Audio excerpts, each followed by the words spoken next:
Hello, and welcome to SOC 640.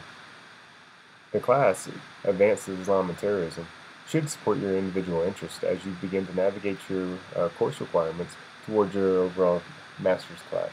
In addition, we'd like to welcome you to Henry Putnam University, and my name is Dr. Troy Mitchell, and I'll be your instructor throughout the next 10 weeks of your course.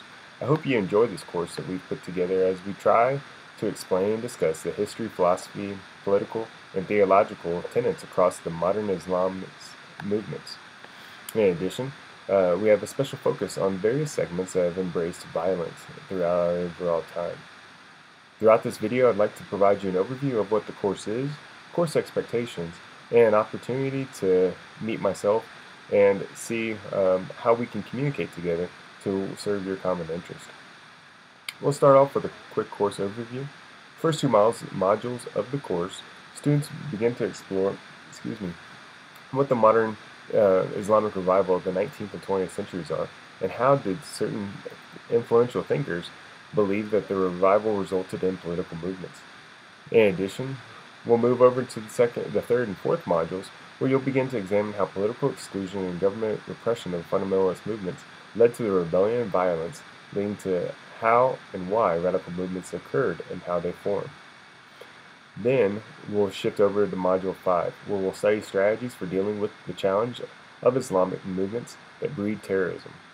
Much of the conversations that we have throughout this entire course should hopefully assist in your explanations of academia, as well as some of the things that you may be concerned about within your normal daily lives and your overall work and requirements.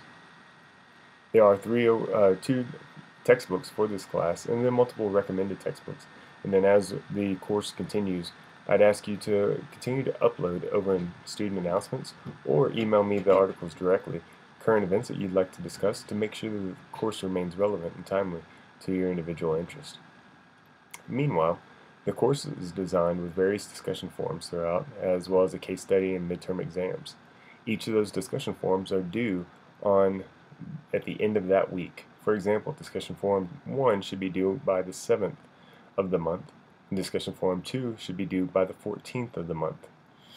And all of your classwork hopefully will be turned in by the 9th week of the 10-week program to allow me an opportunity to grade your final work, make sure that everything's submitted and timely and everything's good for you to graduate the course on time on the 15th.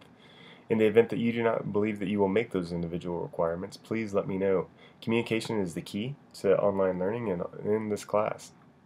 If any of your assignments are late, I'll begin to deduct 5 points per day up until the 4th day, where it will become a 0. In addition, life events interact with all of us. I myself have a family, probably like you, and we all have other jobs as well. I would ask that as these life events come or arise, please let me know.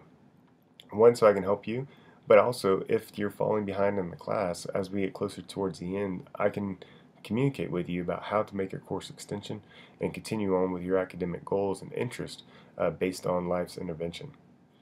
At the same time, I would ask that you keep everything in APA format.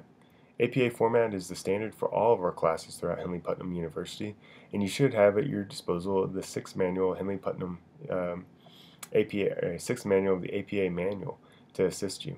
That includes a title page. It includes potentially an abstract.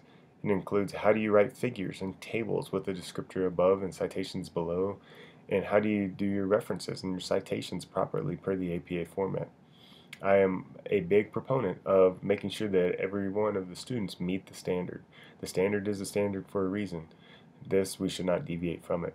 That includes that when we do discussion forums, that you should put them in APA format, as well as cite any of the references that you have, and then put the references underneath the overall discussion posts that you have or that you've posted as well. In the very beginning of the class, if it's not in discussion forum 1, then I would ask that you put in the student announcements a brief bio of yourself. Tell us about you, about your family, your goals. What do you do on a daily basis for work, so that we can better refine who we're talking to. If there's only one student in the class, then that student will continue to engage with myself. Yet if there are multiple students, there is a responsibility of the student to reply to at least 2 other students in order to maximize the grade point for that discussion forum. Meanwhile, As we continue to navigate the class in discussion 3, I would ask that we provide a discussion as to how can we improve the class. As many of you do know, there is an end of course survey. I do not see those surveys until several months after the course concludes. Thus, I always ask that midway through the course we can have an opportunity to discuss how can the class improve. The class comments have nothing to do with my markings of your grades. It is just an indicator as to where we can improve in the class to make sure we're serving our constituents or your interest. From that, we would also ask that we look at where can we focus on. Maybe we're not focusing on the right topics. Maybe we are. Maybe the information is dated. Maybe the course needs to be updated and be more relevant to your needs as a student.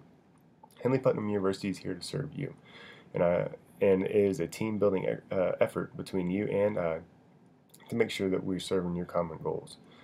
I welcome you at the class, and I hope that the class serves your interests and your needs. And if you have any questions, please feel free to email me at tmitchell@henleyputnam.edu, or I do live in Sydney, so trying to do it via phone call is a challenge since it is 14 hours ahead of Eastern Standard Time.